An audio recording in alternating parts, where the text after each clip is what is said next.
Thanks, Councillor Rotino. Do we have a seconder? Thanks, Councillor Reeves. Speakers.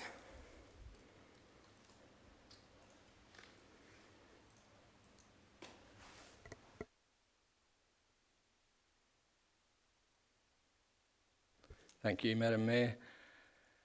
Just trying to find my notes here.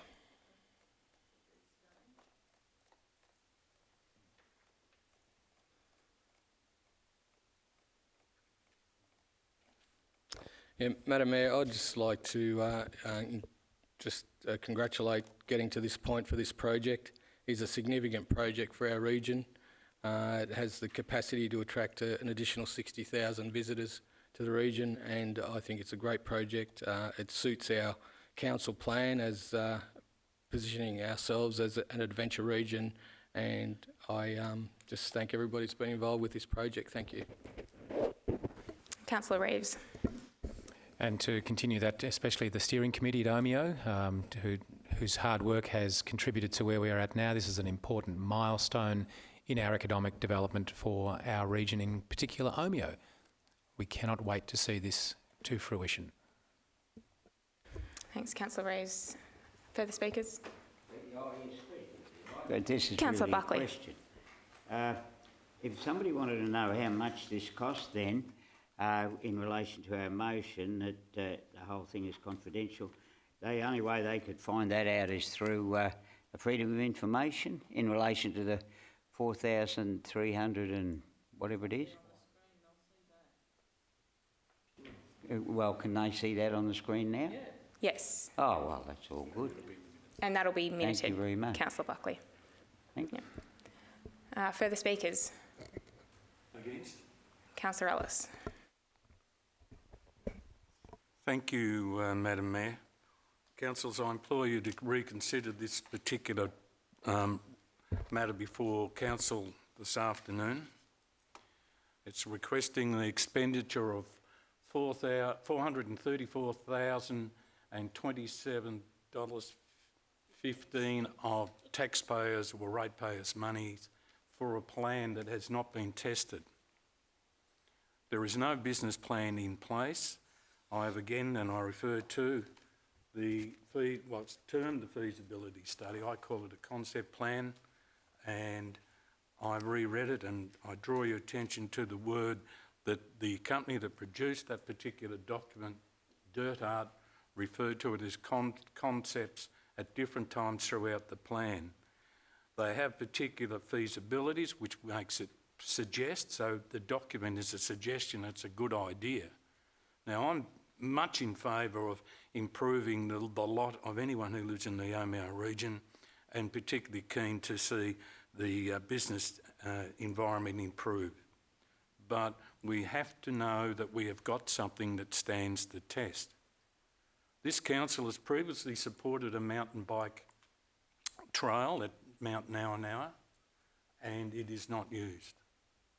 None of you have heard of it being used, nor have I, and I from time to time check to see where it is. The mountain bike industry is very, very competitive. Fellow councillors around the state are jumping to it. Our neighbours at Alpine Shire, not 50 kilometres away, Dinner Plain, have a 20+ kilometre track and are increasing it by double the size.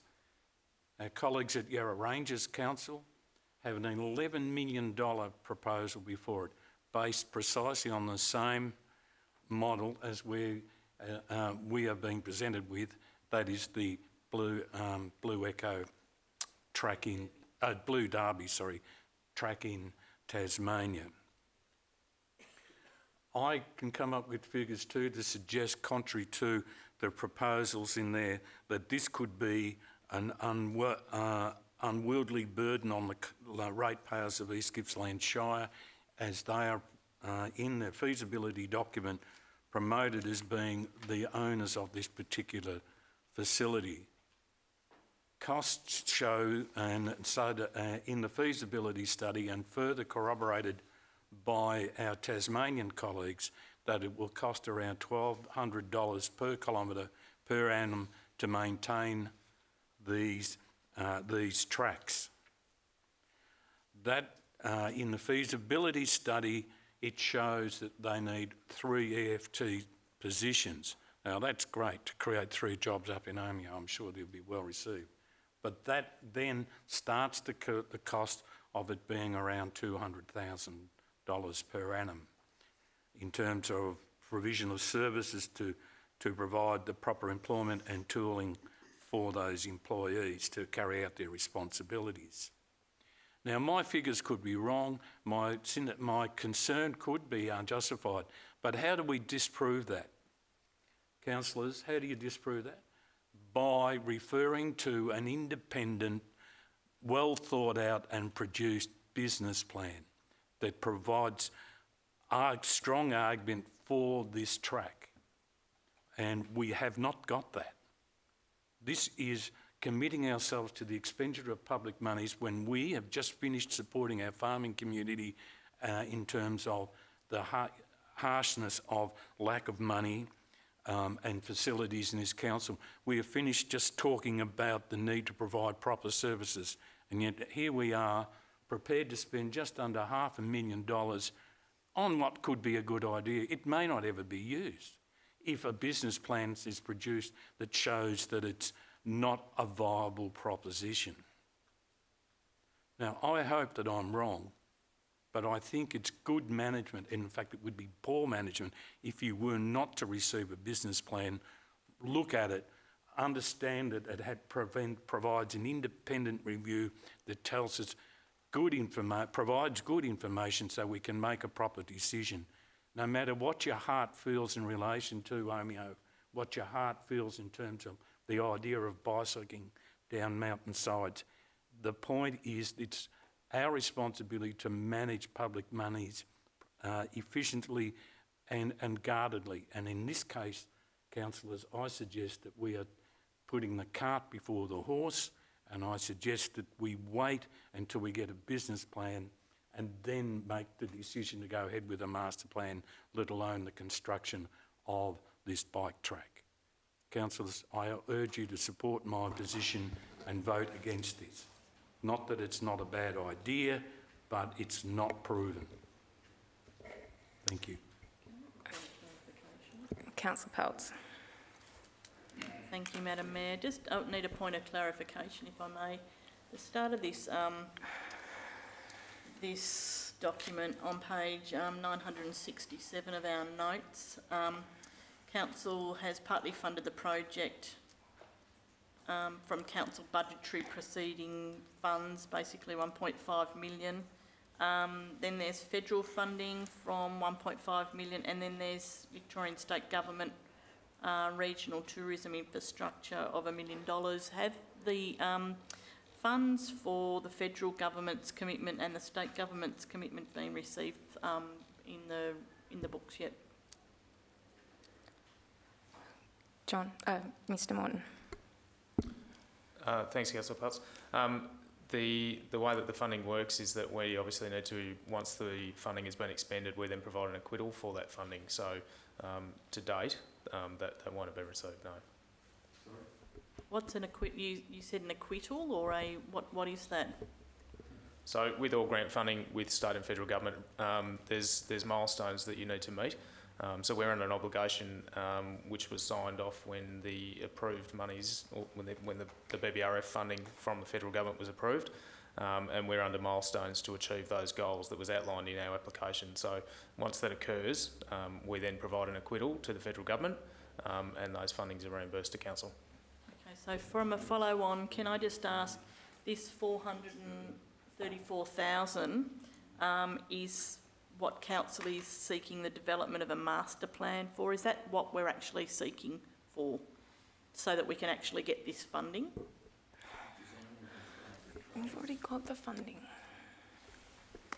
So just to clarify, so the funding has been secured, and this portion of the funding, so the 434,227,715, is for the first part of the tender process. There'll be a number of tenders for this project. So this is the first part to establish a master plan for the Omeo Mountain Bike Park. Once that has been, so that's actually one of our milestones. So once that's been achieved, we will then report that to the government. and that'll be an acquittal process as well for that milestone. Can I just ask, is there opportunity for the state government to bow out of this project if they do not believe we've fulfilled the agreement?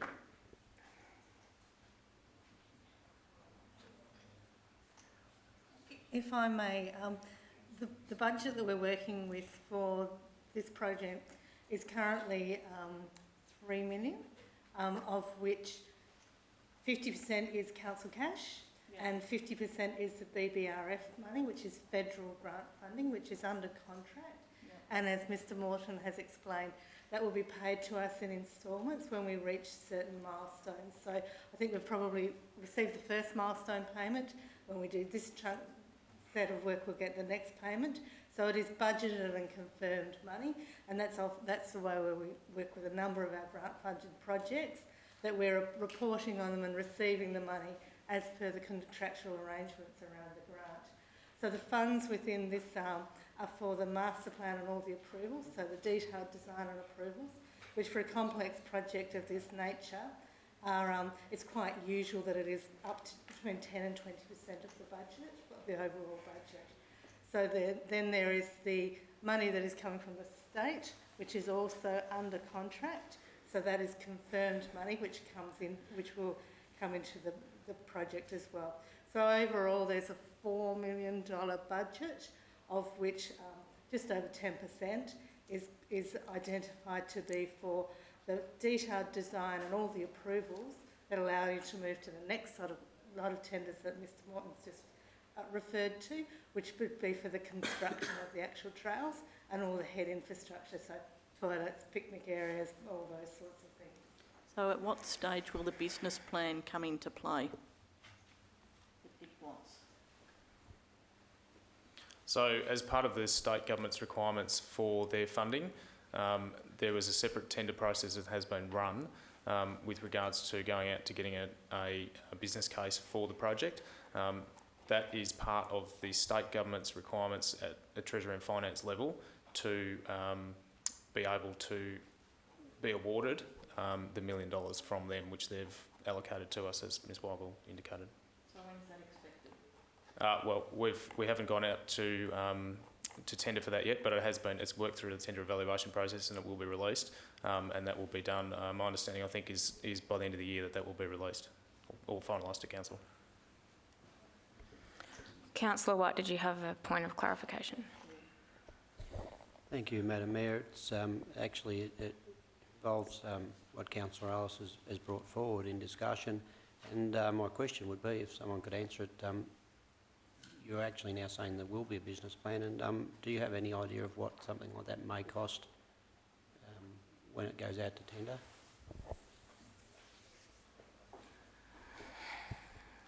So we do have a ballpark figure, and certainly the state government have indicated to us that there will be a number of... Us all to be conscious that we are talking about confidential matters, so we need to be very careful about what we need to disclose. No, it's just Figures wise. yeah, so the state, so it's indicated by the Department of Treasury and Finance that it's up to a figure of $140,000. That's part of their guidelines. Are there any further speakers? Can I start one on all the questions we've been asking? Point of order. Thanks. We've already started Councillor debate. No Rotino. more questions. I think What you is speak your a little bit better point of than that. order, Councillor Rotino? The point of order is that under our local law, once debate starts, there's no further questions. Thanks, Councillor Rotino. If I may, in response to that approach, No, there's, Madam Mayor. I'm sorry, Councillor Ellis. Councillor Rotino has raised a point of order which has been confirmed. Well, I'm suggesting it's not a point of order.